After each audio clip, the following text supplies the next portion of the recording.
Bonjour à tous, si vous aimez vous informer et savoir ce qui se passe un petit peu partout dans le monde, surtout faire le Congo ça, hein, je vous invite à faire comme moi et abonnez-vous sur Colimedia TV, notre chaîne, et likez, partagez les vidéos et surtout restez connectés.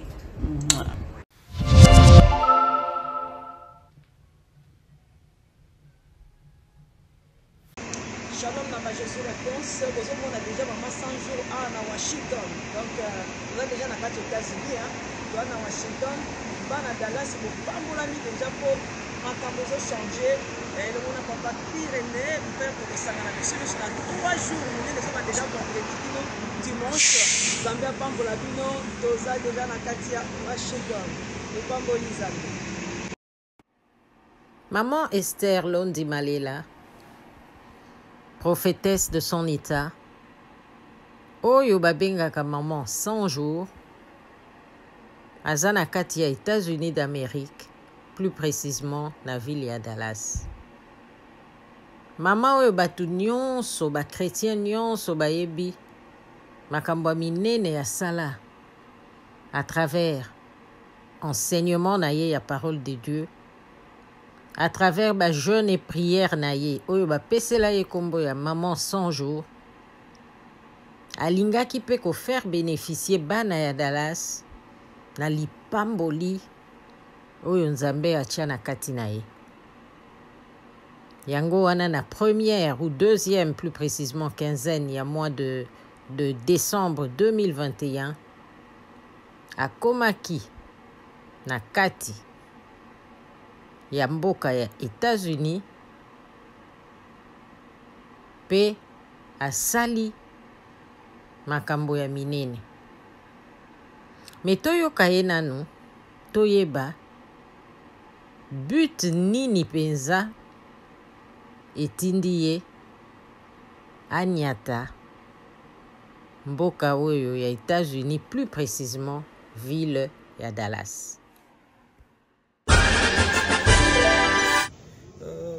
Toye lokola basali na Nzambe pona ba préparatif ya musala munene oyo tokozala nango na 2022 na ngolu ya Nzambe etangamaki toko kotambola ba ville mo ebele kasi tosukika na Dallas parce que tozozonga Kinshasa pona koya na 2022 na ngolu ya Nzambe pona kosala musala munene na okai ko vanda bongo te kasi to lekaki na église ya apôtre Pyrénées bipai wapi Nzamba pambola ye na madame na ye nde to teyaki sango malamu pe to bongisi mabongisi ya minene pona 2022 ke peuple oyo bazwami na Amérique bayeba kopambola mawana tokotambola pe bipai na bipai po ete bamisusu nyonso bayebi biso bazwa ngolu wana na lisungi ya Molimo Santo. Prophétesse Esther Londi Malela, maman 100 jours, ayaki ye mokote na kati États-Unis, aza accompagné na molongani na ye apôtre Marc Londi. Ndenge moko auti koloba bolandi ye baye pona ko préparer croisade moko ya munene bakoya kosala pendant plusieurs jours et je crois pendant plusieurs mois awa na kati ya États-Unis na 2022. Mes préparations, tant bakiti na terrain baza lokola ba soldat oyo ba ke na front na minduki na bango en tant que basali ya Nzambe, tango bakiti na terrain babosanaka Bible te, babosanaka parole de Dieu te. Donc bakoki koleka mboka te sans koaffermir pe koteya bana na Nzambe malgré baye po na préparation ya mosala makasi bakoki kosala na 2022.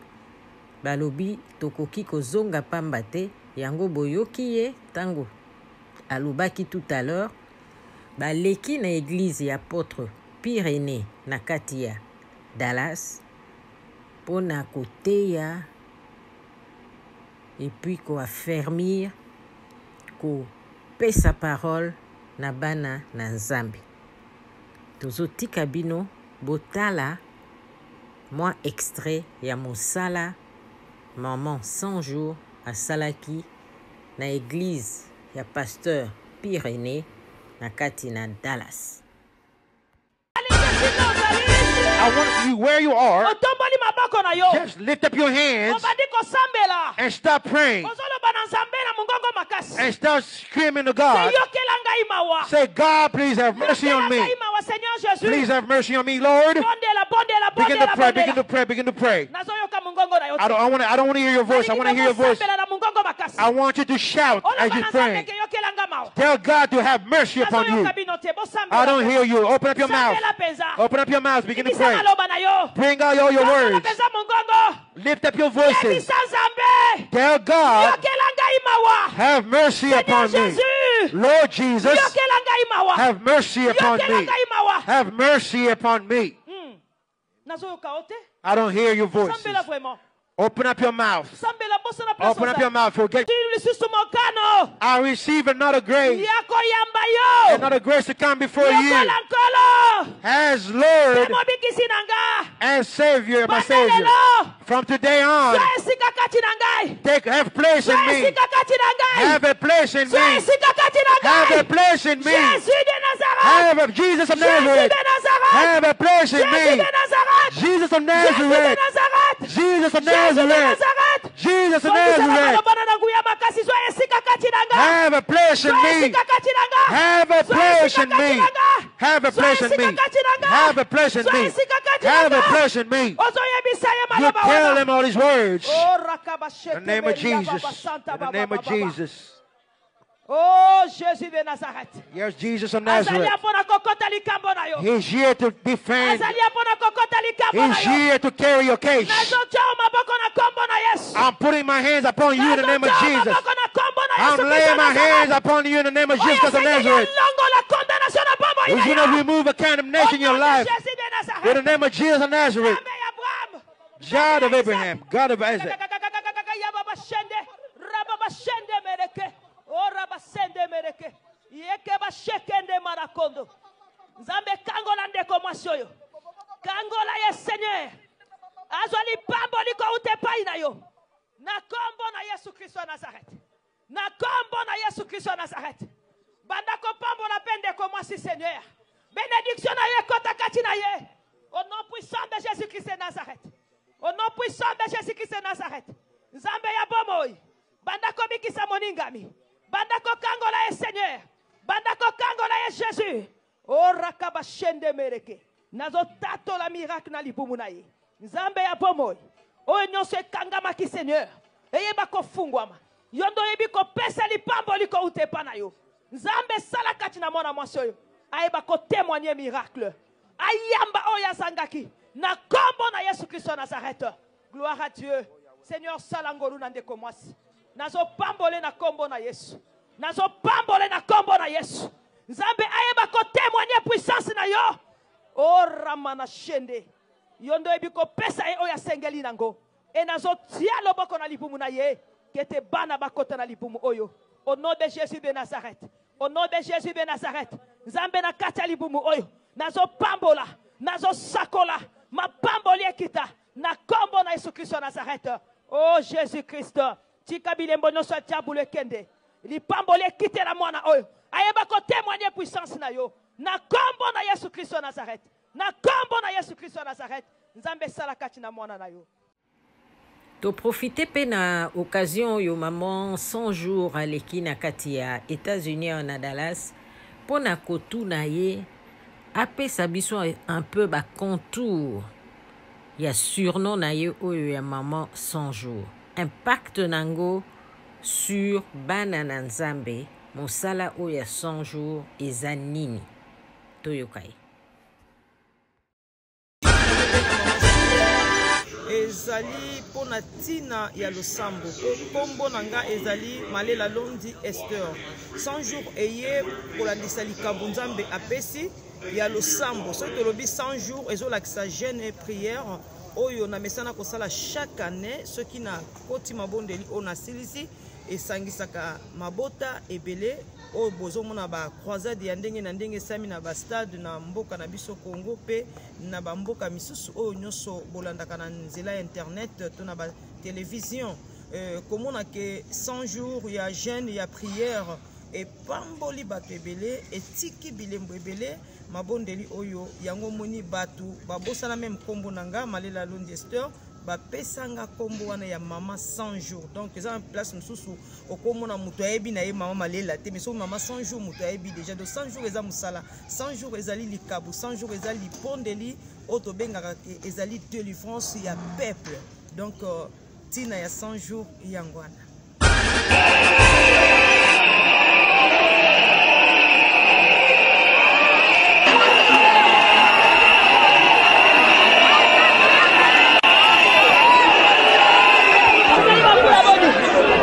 Taloba 30 malade. Atombote. 100 jours. Natamboli. 100 jours natiki njete. Natiki njete. Natiki bek.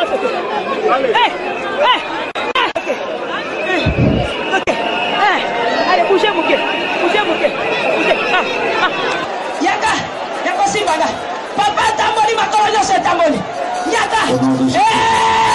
Nana bitisi papa. Pasali mikoro bana kiti wana. Papa sali tuaza. Sikola la tango tambolo kwa bisanza benini. Merci. Papa sali tuaza. Papa dara. Otike mo panda tuaza. Panda tuaza. Bona bese papa kine. Papa bikina ye. Luaka chesi. Luaka chesi. Ushalingiza matiko tatu.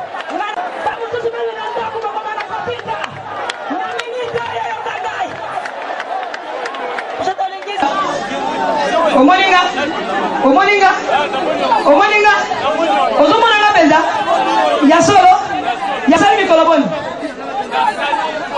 Omona na te, siko omoninga, omoninga, omoninga, omoninga, omoninga, omoninga.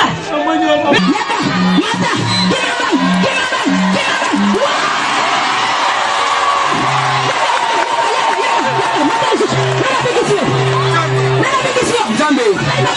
la sali 20 ans n'a pas d'arrivée.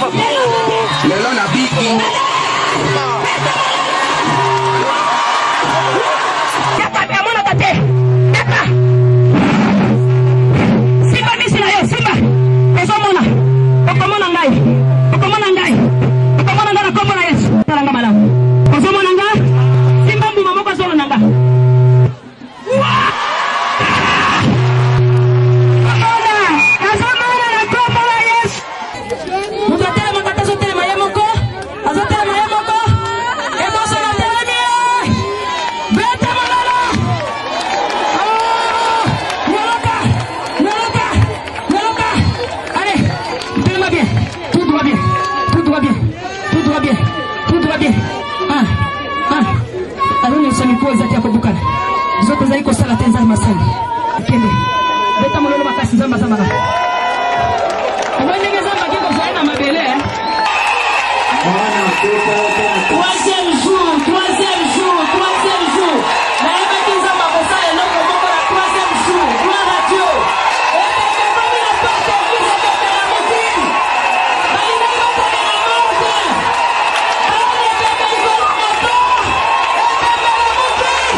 Maman Esther Londi Malela pe apôtre Mac Londi bakomi donc na suka ya séjour na bango na kati ya mboka ya États-Unis bazo milengele po bazonga na Kinshasa po na milulu minene oyo bakosala kuna le 29 le 30 pe le 31 décembre 2021 po na kokotisa bana na Nzambe pe mutu nyonso na ndenge ya malamu na 2022.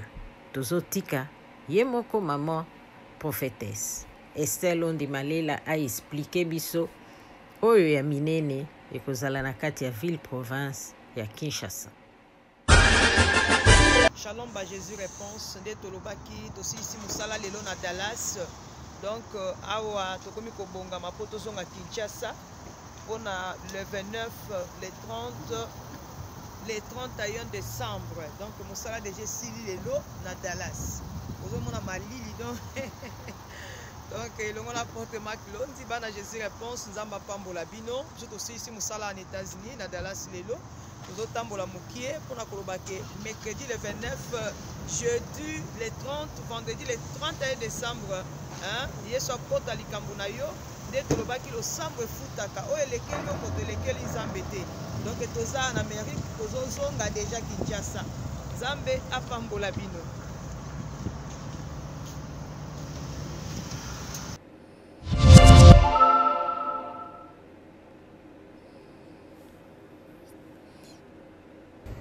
Bonjour à tous, si vous aimez vous informer et savoir ce qui se passe un petit peu partout dans le monde, surtout faire le Congo-ça, hein, je vous invite à faire comme moi et abonnez-vous sur Colimedia TV, notre chaîne, et likez, partagez les vidéos et surtout restez connectés.